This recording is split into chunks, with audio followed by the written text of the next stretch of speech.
The rules are simple. The second player is always an NPC. Anything they do is fair game. I am not able to use any kind of magic in the slightest. Oh, and most of all, I can only use staffs. And immediately I'm thrown into a cave full of monsters.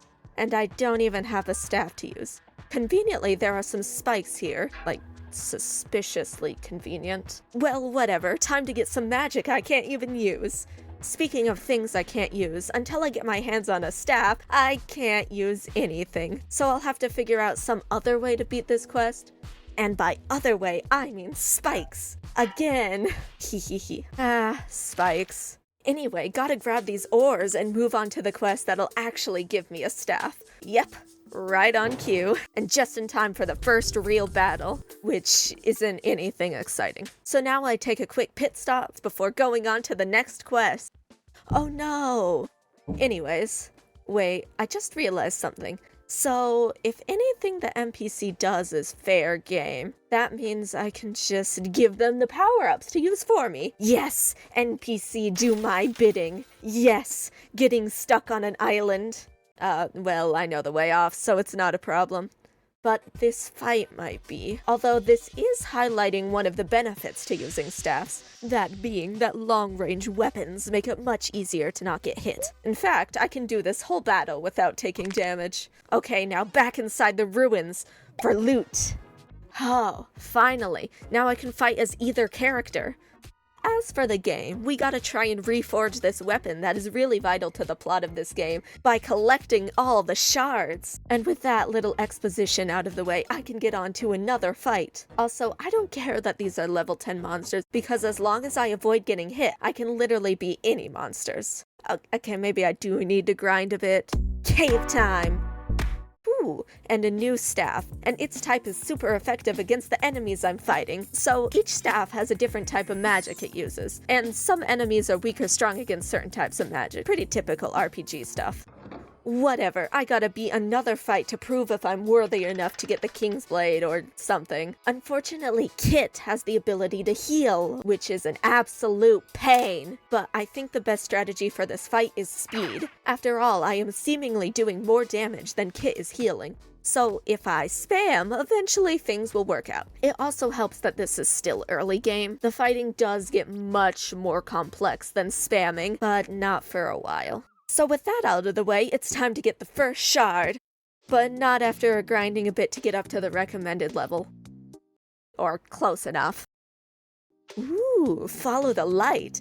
Well, that's easy enough. Oh no, a dragon. Well, that's easy enough. But mainly because it's a fire dragon, and I have an ice staff. Also, it wasn't as easy as I said. And with the first shard collected, I get an ability that completely changes the way you play this game, because now rolling through enemies instead of away from them is encouraged.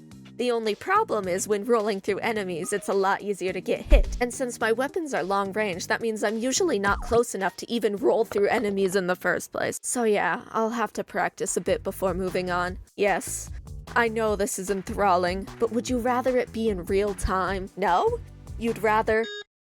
Now it's time to head to the Dog Kingdom via this totally safe bridge. See? Perfectly safe. I bet Lioner finds this cataclysmic to his plans. And now that I'm in the Dog Kingdom, the first thing I gotta do is grind. Ooh, a hat for health. See, this is exactly why I explore first. You see, since I have half my health, clothing that is high in armor or health is absolutely vital. And weapons too, which brings me back to Hotto. So, Kit Kat is used for upgrading armor, which I haven't had much use for yet, but Hotto is used for upgrading weapons. And as of right now, that is much more useful to me, because I haven't got to enemies with incredibly difficult to avoid attacks.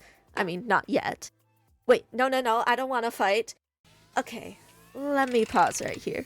Hey look, it's those hard to avoid attacks I was talking about. It's almost like I planned this. But that attack means I'm going to have to be extra careful when it comes down to using my roll ability for this fight. I should also try to avoid switching characters because the dog has Heel Paw, which since anything the NPC does is on the table, I can use to my advantage. Although I should consider upgrading some of my stuff after this fight, as it does signal a change in difficulty. In fact, right now is as good of time as any. Weapons first, armor later.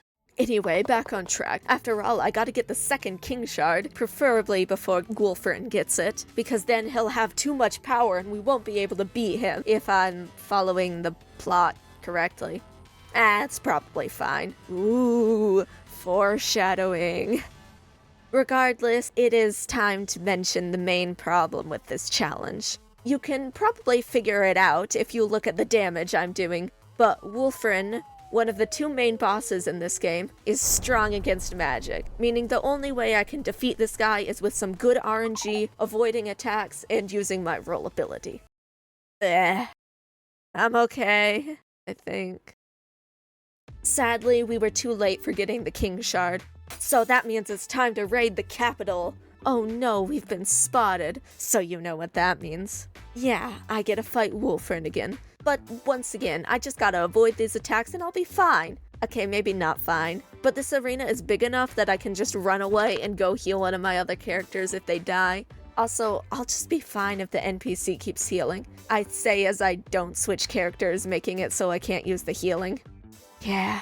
Luckily, the shard gives me another new ability, which I will get to practice while I walk all the way to this other cave. This is a shortcut. Trust me. Sadly, this cave just leads to another map, and I might as well get some more practice in before I go back to walking. Walking. Just like water walking. Oh, I also finally upgraded my gear, which is perfect because now I have to do a new boss battle. Boss battles. Battles for the art of water walking. Although nothing interesting happens, so I'll just skip ahead to getting the final shard. But not until I upgrade my magic, because I realized that NPC still benefits from magic upgrades, so in turn I benefit. And I'm going to need that benefit, because I have another fight about to commence. And since it's an ice dragon, I will need to change my ice wand. I'll also want to play mainly as the dog, which I am just realizing I don't know these characters' names. Whatever. As I was saying, their staff can shoot double, and right now there are 3 enemies to worry about. And even now that I have only the dragon to deal with, the double is still useful because of the new ability I got. You see, if I roll and then hit A, I am able to double the amount of fire. So you double a double and you get a quadruple. And since the dragon has a large hitbox, it's really hard to miss, and it packs a powerful punch. Oh, but don't think we're done yet. After this twist, I lose all of those abilities I just got. Also, I get stranded. Yeah, that's important too, I guess. Not for long. I find everyone fight their evil alter egos or something. Funnily enough, they are easier than fighting Kit and Hato earlier. And I escape. If you can call this escaping. But maybe if I prove that I have the qualities of a king, I'll find some way out. So apparently this is a test of our Valor. Yeah, totally. That's the vibe I'm getting. And this cave is for our mercy. Again, how does killing these guys show mercy? Oh, and this one's the cave of virtue. You'll never guess how my virtue is tested. Anyway, time to get off this island. Back on the mainland, the first thing I do is spy on myself before preparing for the final battles. Which for me means beating up the creators of this game. I mean, they are the creators. It's a hard battle. So since I'm able to beat them, I must be ready to fight Lioner. Oh, that's a lot of enemies. Well, it's a good thing I've been practicing the art of running away. You know, I'm starting to think using staffs has only made this easier. I mean, there's a time and place for long-ranged weapons, and this really seems like it. Oh, nope, never mind. Okay, so you see with this attack, it's simple, but annoying. Because not only does it slow your characters down, but if you get anywhere of that, like, radius of magic, which is how I'm going to describe that, you will lose a bunch of health. When using staffs, not only are you forced, for the most part, to stay in one location, you also slowly inch your way towards whatever it is you're aiming at. Which, when keeping your distance from a moving enemy is crucial, you can't afford to use the staffs. But all hope isn't lost. I just shouldn't try to attack Lioner while he's using his special ability. The NPC can deal with that. Okay, he dead. On to Wolfren, which is a fun one because of his previously stated magic resistance. But if you remember from the last battle, he is not weak against my roll attack. Unfortunately, it's not the easiest thing to pull off without getting hit. I mean, just look at that range!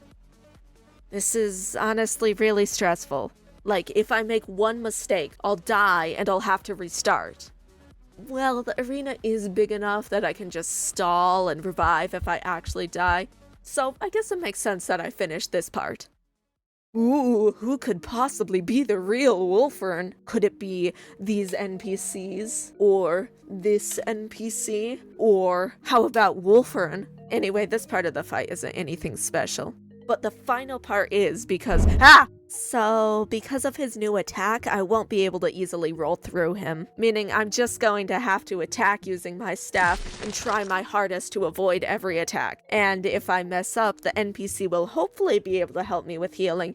But boy, this is going to take forever. Now, after another incident, I am able to land this final attack. Oh, but the battle isn't over yet. Yes, there is a surprise third boss. And it's like one of those big hand bosses. I don't know what they're called, but off the top of my head, I can think of the hand guy from Mario 64 and Boingo Boingo, which ironically are both Nintendo games, but whatever. This battle is annoying because one of the hands can heal. I mean, the attacks are pretty easy to avoid, for the most part. So the strategy is to isolate a hand, allowing me to defeat it before it can get healing from the other hand. And now both me and the NPC can focus our attacks on the healing hand. And once that hand is defeated, the battle is really basic. Just long. Oh no, second wave. Oh my gosh, it's the King's Blade. I had no idea. And they really want me to use it. But then I would lose the challenge. So obviously, I'm not doing that. See? Ha! Didn't need it. And that is the end of the war. For now. But let it be known far and wide that the legends of the kings who only use staffs will stretch from the farthest corner of the Lupus Kingdom to the edge of Feline Guard, or something. Look, I don't know how to end this. If I stick around too long, I might cry at the ending again. That being the fact that long-range weapons make it easier to not get hit.